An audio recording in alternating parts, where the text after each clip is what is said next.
Гэрэлтэй олчвол миний бичлэгийн чанар бүр амар өөрчлөх гээд байсан хүмүүс байна уу? Лаг гэрэлтэй олцсон байгаа ч энэ бүр нэг лайт сейбер шиг мангарлаг гэрэлтэй. Тэгээд юу яадаг?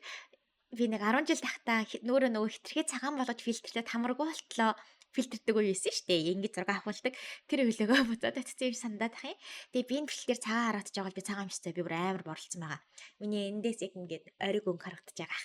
За өнөөдөр би жоохон хүмүүсийн дургуй хүргэх уурыг хүргэх за магадгүй комментоор хэрүүл хийж болох үс нэгэн сэдвийг сонгож авсан. Тэгээд тэрэндээ ч айгаа баяртай наач шиг юу гэсэн жигээ те. Би гэхдээ ер нь хүний уурыг айгаа хурдан хүргдэггүй юм шиг лээ. Би уулна чатгаараа хүн болгонтэй амар гоё харьцаа. Тэгээд эерэг охийг айгу өчөдөг юм баггүй юу? Тэгээ би нэг удаа Facebook дээрээ бичин цэцэрлэгийн багш штэ. Тэгээ би за Америкийн цэцэрлэгийн багш хийхэд одоо ийм гоё юм гарч ирлээ. Манай цэцэрлэгийн одоо хэрэгжүүлдэг 15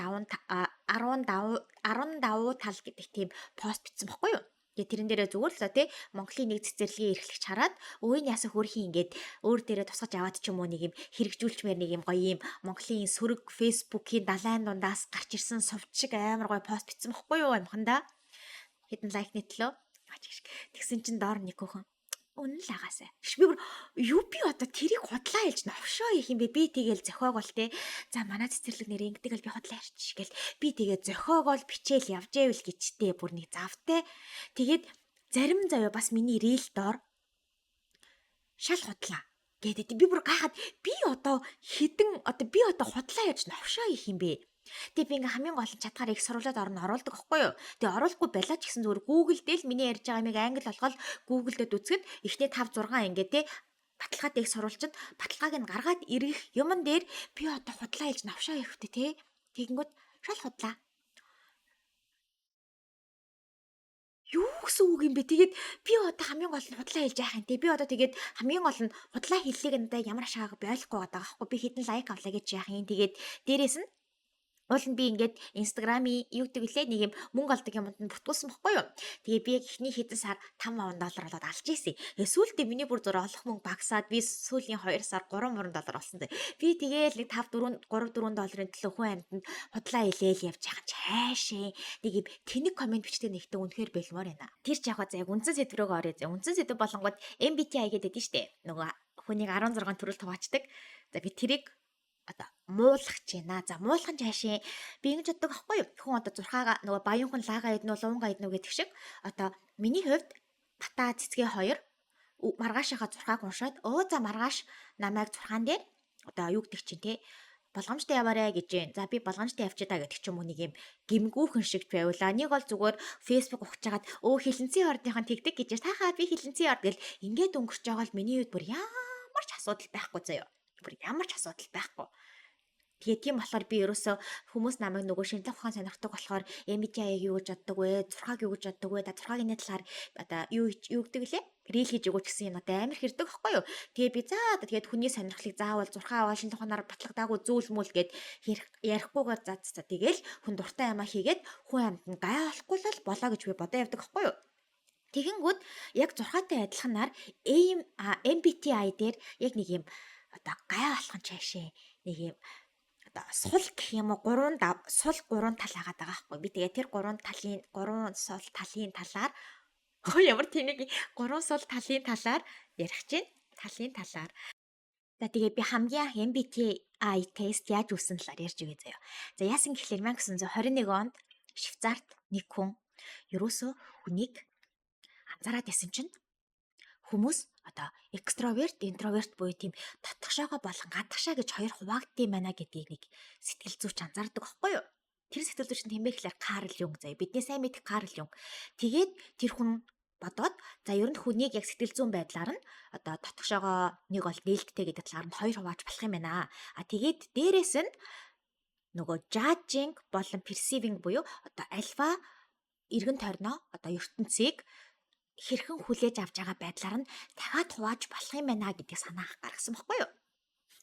Тэгсэн чинь тэрхүү одоо Юнгийн гаргасан санааг нэг эмэгтэй олж үзсэн байгаа. Тэр эмэгтэй болонгууд өөрөө ямар нэгэн одоо сэтгэл зүйн салбарын хүн бол ерөөсөө биш. Зүгээр одоо би дан судалсан сэтгэл зүйн салбар сонирхолтой эмэгтэй яг л начин шинжлэх ухааны хувьд бол тэгээ тийм болохоор би одоо өөрөшгөө нэг болгож яашаа.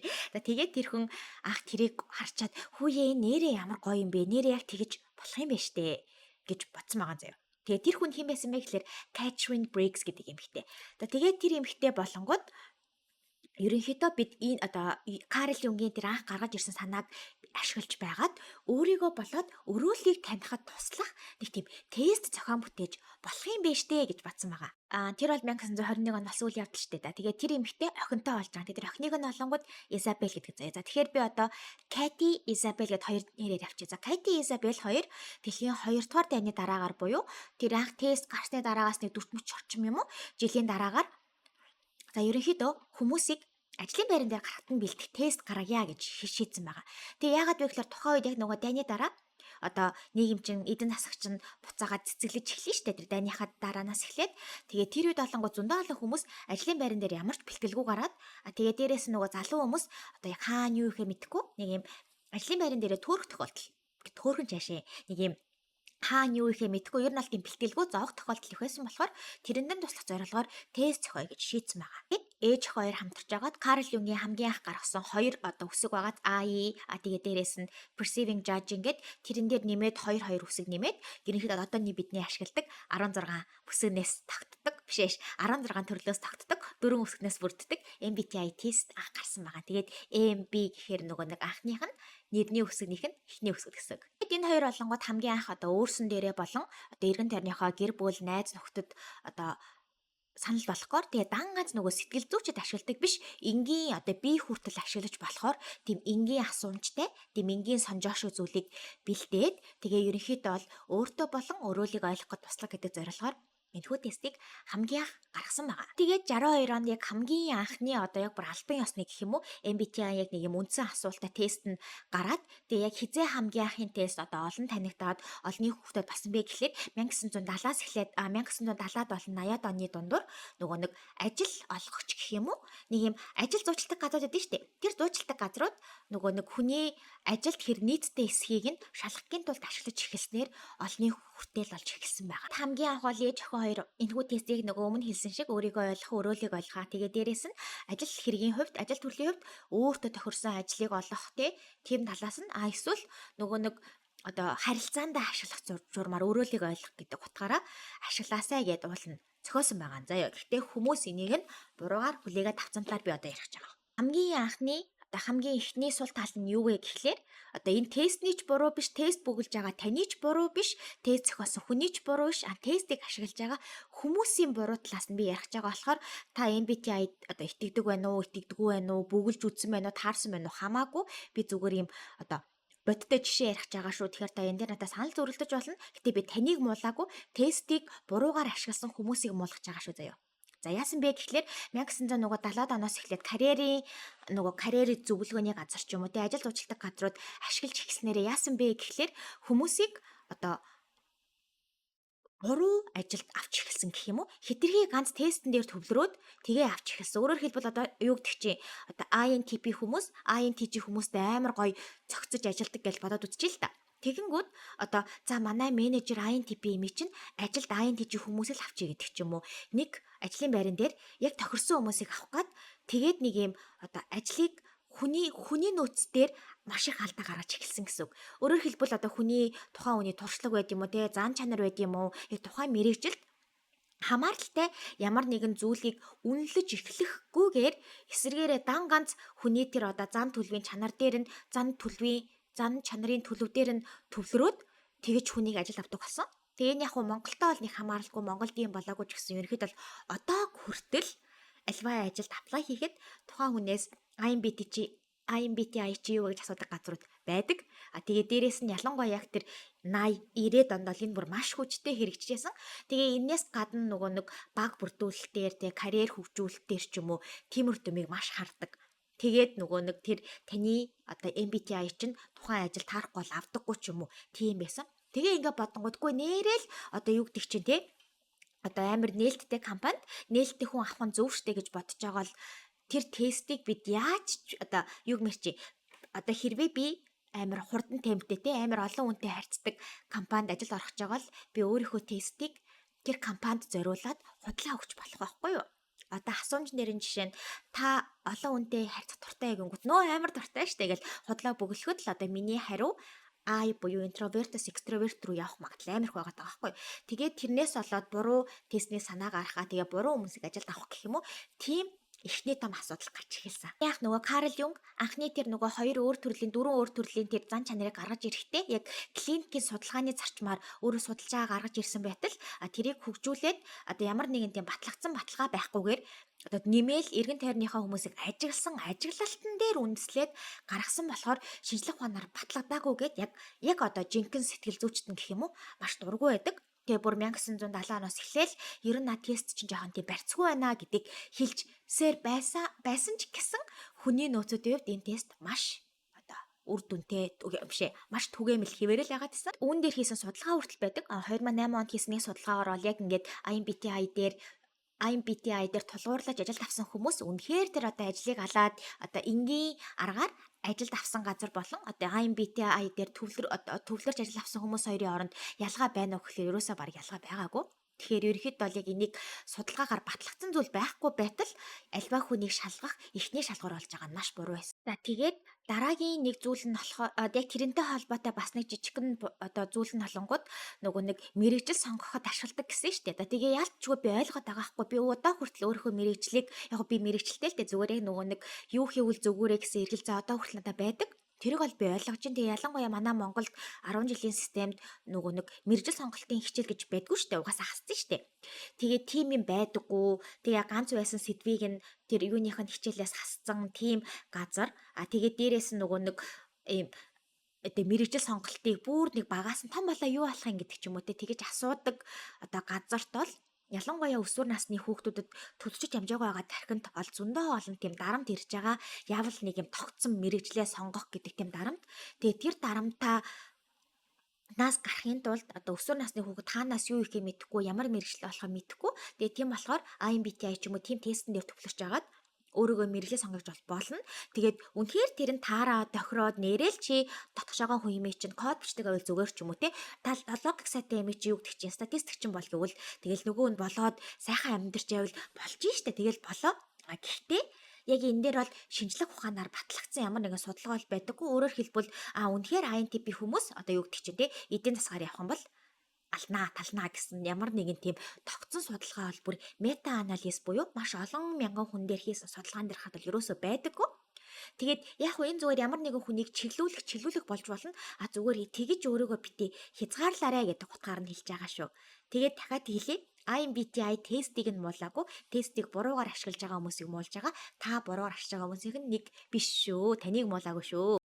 Дараагийн IMBTI-ийн хамгийн одоо сул тал гэх юм уу миний хувьд хамгийн сул тал нь юу вэ гэхлээр нөгөө нэг стереотип гэдэг тийм шүү дээ. Тийм хүмүүсийг нийтлэг одоо нэг энэ ийм л юм байдаг даа гэдэг тийм зан чанарыг хүмүүст илүү шахаад байдаг. Одоо өөрөөр хэлбэл юу гэх чинь те нөгөө нэг Япон хүмүүс амар цаг барьдаг. Герман хүмүүс яг одоо юу гэдэг чинь хошин шогийн мэдрэмжгүй гэдэг ч юм уу. Солонгосчууд өмхий санаатай гэдэг ч юм уу те нэг юм тогтсон стереотипүүд байдаг шүү дээ. Тийм тогтсон үзлүүд нийгмийн тэр айгу хортой ахгүй юу?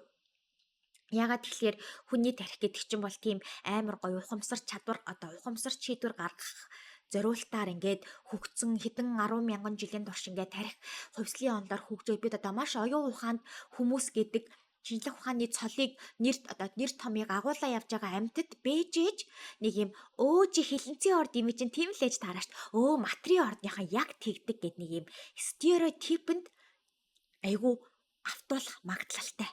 Би тэгээ тэрэнд нь миний хамгийн дургу хүрэн цаашээ тэгээсэ гэж боддог. Тэгээд энэ яг яагаад тийм сул талтай юм гэхлээр confirmation bias гэдэг нэг юм байдаг аахгүй юу? Тэгээд тэр нь яад юм гэхлээр ерөнхийдөө бол хүн ямар зүйлд итгэн яг тэрнтэйгээ адилхан одоо түүнтэйгээ санал нийлэх мэдээллийг илүү хайх гад байдгаа гэсэн үг. Одоо энэ дээр хамгийн их ажилладаг жишээ гэх юм бол нөгөө улс төрийн үе дээр гэх юм уу? Улс төрийн нөгөө сонгуулийн үеэр та одоо жишээ нь юу гэдэг чинь ардын намыг дэмжлээ гэж бодъё л доо. Тэгэнгүүт та одоо арчилсан намын хүн юм ярьж байгааг сонсох юм бол тэр хүний гаргаж байгаа алдааг л түүгээ сануудах магадлал амар өндөр. Ардын намын хүн хог навшиг юм ярьсан ч гэсэн дотоос нь ганц гоё үг уул сонсоод ийм л ухаан тадаа гэдэг ч юм уу те. Гэх мэтэр одоо өөрийнхөө сонсомоор байгаа зүйлийг хүний тарих олж сонсох гээд байдаг талтай. Тэгээд Google хайлтан дээр ч гэсэн одоо юу гэдэг чинь зөндөө олон зүйл дээр энэ гарч ирдэг. Тэгээд тэрнээсээ болоод хүмүүс буруу шийдвэр гаргах, альва зүйлийг бүтэн өнцгөр нь харж чадахгүй байх гэдэг нэг тийм асуудалд хүрдэг. Тэгээд би 6-нд яг хуу 6 хүмүүс яг анх ясан шиг 6 хүмүүс сонирхно уу байна уу? IMBTI сонирхдаг байна надад хамаагүй. А зүгээр юун дээр би хамгийн харамсдаг вэ гэх юм уу? Харамсдаг вэ гэхлээр хүмүүс нэг юм хүнийг шууд хар цагаан ингээ харчих гад байдаг. Голоор нь харж чаддгүй гэх юм уу? Одоо юу гэдэг чи Арслангийн ордынхоо ер нь амар онгороо байдаг шүү дээ. Чи Арслангийн орд гэхэд тийм биш юм те гэдэг ч юм уу? А нэг гол жишээ нь та одоо намайг юу гэдэг чи хоньны орд, за хилэнцгийн орд ч юм уу. За хилэнцгийн орд гээд мэддэг гэж бодъё л доо. Тэгэнгүүт та дотроо за хилэнцгийн ордныхан чинь за нэг юм байдаг да гэд та яг тийм зан чанарыг надаас хайгаад эхэлдэгэ гэсэн үг. Тэгээ яг тэрнтэй адилханаар MBTI-ыг та хэрвээ мэдчих юм бол за Dana ESTJ ч юм уу те INTP ч юм уу за тийм юм байна. Тэгэхээр тийм хүмүүс тийм л байдаг да гэд яг тэрхүү зан чанарыг confirmation bias буюу тэр одоо танин мэдхүн гажуудлыг ашиглаад та надаас тэрхүү зан чанарыг хайгаал яваад байна гэсэн үг. Өөрөөр хэлбэл та нэг юм 16 ширхэг одоо IMBTI-ийн хувьд бол 16 ширхэг хайрцаг бүтээчээд шинэ уулзсан хүн болгоно тэр хайрцаг руу чих гээд үзээд байна гэсэн үг. Гэтэл яг үндэ хүний одоо өссөн орчин юу гэдэг те зан чанар ээж аав тэр сурсан сургууль гэд хүний жижигхэн үйлдэл болгон хүний зан чанарыг хүнийг одоо онцгой нэгэн өөр нэгэн болгож яхад тэгээд хүнийг 16 хайрцаг руу чих ямар ч боломжгүй байхад та хүчээр чихээд тэгээд багтахгүй байх юм бол үе багтчил таараа гэд хүчээр одоо багтахгүй байгаа гар хүлийг нь хүчээр ингээд тастаж авах тийм үйл ажиллагаа хүний тархин дотор болж байдгаа гэсэн үг. Би тэгээд тэрийг айгу эсэргүүцдэг. Өөрөөр хэлбэл намайг Дана гэдэг хүнээс биш одоо юу гэдэг чи одоо хилэнцгийн орд, материйн орд, үхрийн орд гэдэг нэг зүйлээр хардаг. Нэг бол намайг Дана гэдэг хүн гэдэг утгаас нь биш миний амьдарсан 20 хэдэн жилийн туршлагыг үл харгалзан үзээд зүгээр л намайг ордоор дан нэг одоо асуумжаар дүгнэн гэхлээр хүнийгч тэр альва хүнийгч тэр бүрэн танихад ямарч одоо боломжгүй болгоод тэгээ confirmation bias буюу хүнийг буруу шийдвэр гаргахад хүрэгдэм болов гэж би боддог. Тэгээ энэ ингээ хальт сонсонгууд ямар ч халгүй дотроо хүнийг тэгж бодно байна уу гэж бодож байгаа юм шиг хэрнээ өөрийн мэдлгүй одоо хүний дээр хар цагаангээ ялгаж байгаа үед дараа нь би одоо юу гэдэг чи материйн орд хэрнээ материйн ордноос жоохон зөрсөн үйлдэл хийчих юм бол энэ одоо материйн орд юм байж ямар санаа материйн орд биш юм шиг юм бэ ч юм уу гэх мэтэр тийм одоо хүнийг буруугаар юу гэдэг вүлээ шийдэх жааж хийх хандлагатай байдгаа гэсэн. Тэгээ би тэрэнд айгүй эмзэглэж явдаг. За тэгээ дараагийн нэг асуудал нь айгүй ярвихтэй. Энэ дээр бас зөндөө бол юм ярих байх. Ягаад тэгэхээр хүмүүс олонгод MBTI-г ерөөсөө өөрчлөгддөггүй гэж үздэг. Тэгээд угаасаа та нөгөө MBTI-г бүгэлж үтсэн бол тантай адилхан одууд ч юм уу те тантай адилхан зан чанартай хөөхлөн аны баатар гэж гараад ирдэ штэ. Тэгээ би хамгийн анх хизээлээ бүр жоохон байхдаа 10 жил илүү байхаа та. MBTI анх бүгэлжсэн байхгүй юу? Тэгээ тохоо үед миний бас англи хэлч тийм бас сайн байгаагүй бах. Тэгээ би анх бүгэлж хахад минийх нэг юм хариу гарсан юм. Тэгээ би тэрийг дараа нь дахиад бүгэлсэн чи өөр хариу гараа. Тэгэнгүүт би за тохоо үед би магадгүй англи хэл муутай болохоор миний ингээд би асуултаа буруу ойлгоод ч юм уу тэгсэн байхаа гэд тэгээд таагүй. Тэгээ би дараа нь дахиад өгсөн чинь дахиад өөр хариу гарсан байхгүй юу? Тэгээ би энэ бичлэгийг хийхээс өмнө за би дахиад нэг өгөөд үзьгээ өгсөн чинь дахиад өөр хариу гарсан. Өөрөөр хэлбэл би 4 удаа өгөхөд 4 өөр хариутай олсон гэсэн үг. Тэгээд би ганцаараа юм уу гэхэлэр үгүй аль хэдийн бүр судалгаагаар нийт одоо MBTI тест өгсөн хүмүүсийг 5-7 хоногийн дараа дахиад шалгах гэд тухайн хүний MBTI төрөл нь өөрчлөгдсөн байдгаа гэсэн. Тэгээд энийг олонгууд зөндөө олон хүмүүс ер нь бүр та яг MBTI-ийн аль бие усныхаа сайт руу ороход хүртэл MBTI ерөөсөө өөрчлөгддөггүй гэд бичсэн байдаг. Тэгээд судалгаагаар бол өөрчлөгдөд байгаа аахгүй юу. Тэгээд тэр компани ч одоо өөрийнхөө тэр тестийг олон улсын байгууллага руу одоо нөгөө танд илүү тийм дэлгэрэнгүй зөвлөгөө өгөхгүй зарж байгаа бүтээгдэхүүн. Тэгээ бүтээгдэхүүнээ магтаж байгаа нэг төрлийн үгийг битгий шинжлэх ухааны бүр юм батлагдсан судалгаанаас өөр мэтэр одоо судалгаа шиг битгий хүлээж аваач гэж хэлмээр байна. Тэгээ өөрөөр хэлбэл юу гэдэг вэ гэхлээр хүн чинь өөрчлөгдөн штэ. Нэг юм чи хизээ юм өөр болцсон гэдэг үг хүртэл Монголд байдаг гэжтэй чи хизээ юм байсан гэдэг үг. Тэгээ би бол юу гэдэг чинь яг анх өгж байхдаа бол яалтчгүй яг өсвөр насны юу яаж таарсан. Тэгээ дээрэс нь юу гэдэг вүлээ? Нэг юм нилээн татгшоогоо төрлийн тэгээ илүү нэг юм юмыг нухацтай ханддаг тийм хүүхэд байсан бохгүй юу? Хүүхдэл юм да. Хүүхдээсэн бохгүй нилээн уншдаг тэгээ юмыг нилээн тунгаан боддог. Тэгээ би том болох тусмаа Ер нь бол юмыг жоохон хөнгөн хүлээгээд авал зүгээр юм байна. Ер нь амьдрал чинь тийм амар дип зүйл гişin байна. Тэгээ айлах дипрэхгүй байхыг хичээгээд амьдраад эхлээд илүү найз төгтөө болоод орж гардаг болоод ихэлсэн чинь миний зан чанар хүртэл дагаад өөрчлөгдөж байгаа байхгүй юу? Тэгээ тийм болохоор анханасаа за би ийм л ясан за би иймэрэл явна гэд өөрийгөө бас бити хайрцагт хийж хайрцаглаарэ. Тэгээ тэрнтэй адилаар бус хүмүүсийг бас бити тэгж хайрцагт оруулаарэ. Тэгээд яг хуу 6-наас 6 бол амар те. Одоо хилэнцгийн ордол төрсөн бол хилэнцгийн ордоор бол дуусна. Тэрэн шиг тийм бол MBTI-д байхгүй. Судалгаа өгсөн хүмүүсийн 50-аас илүү хувь нь тэгэж өөрчлөгддөг 5-7 хоногийн дараа. Тэгэхээр тэгэж өөрчлөгддөг нэг зүйлээр өөрийнхөө одоо бүх одоо нөгөө нэг юу гэдэг штэ юу гэдэг лээ нэг өөрийгөө одоо тодорхойлох цорын ганц зүйл битгий болгоорой. Бас нэг асуудалтай талыг яг одоо сэтгэл судлаачид яг аль бие осны сэтгэл судлаачид юу гэж үздэг вэ гэхлээр нөгөө нэг хүнийг шууд ингээ хар цагаан гэсэн одоо хоёр хайрцаг руу би хэлжсэн чинь хар цагаан гэсэн хоёр хайрцаг руу хийгээд нагээд одоо би магадгүй жишээндээ за миний MBTI бол INFJ одоо F юу гэдэг чинь PNA гэж хэллээ гэж бодъё л доо. Тэгэнгүүт та шууд дотор за А юм байна. I гэдэг чинь introvert гэдэг хар өнгийн хайрцаг руу намайг хийж байгаа байхгүй юу? Гэтэл би тест өгсөн чинь миний introvert нь 51%, extrovert нь 49% гарсан бол яах юм? Би саарал хүн байгаад байгаа цаарч биш цагаан ч. Тэгэнгүүт яг нөгөө нэг та тэгэж дотроо бодъё гэж бодсон ч гэсэн таны дарих чинь за А ими чинь ийм, И ими чинь ийм, тэр ими чинь тийм гэж шууд ингээд хайрцаглаад яваад байгаа гэсэн үг. Тэгэхээр бидийг дахиад нөгөө сая хэлсэн шиг хүнийг зөв ойлгоход өөрийгөө зөв бүрэн танихад энэ ингээ дараа нь хайрцагласан хар цагаанаар юмыг харсан юм руу түлхээд байдгаа гэсэн үг.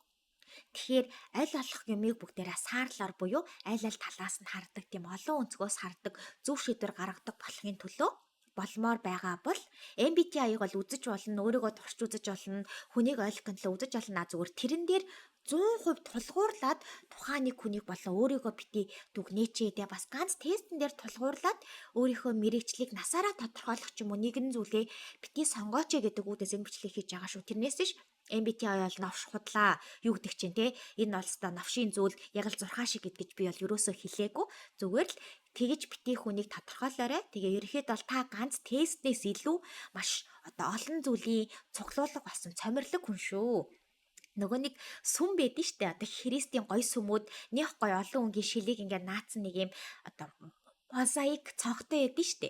Та өөрийгөө тийм цонхоор төсөөлөөрэй. Зөндөө олон төрлийн зөндөө олон дурсамжийн таны амьдралд байсан зөндөө олон хүмүүсийн те бүх юмны цуглуулга өөр өнгийн хэлбэртэй өөр өнгийн шилнээс бүтсэн тийм онцгой гой зураг шүү. Тэгээ тийм гоё зургийг та бити нэг энэ зураг бол тийм л зураг гэд нэг хайрцаг руу бити чихээрээ. Тийм хүний болоод өөрийнхөө цор ганц байдлыг embrace буюу те бүрэн хүлээн зөвшөөрөөсэй гэсэн энэ бичлэг хийлээ. За тэгээд баяртай хайртай шүү.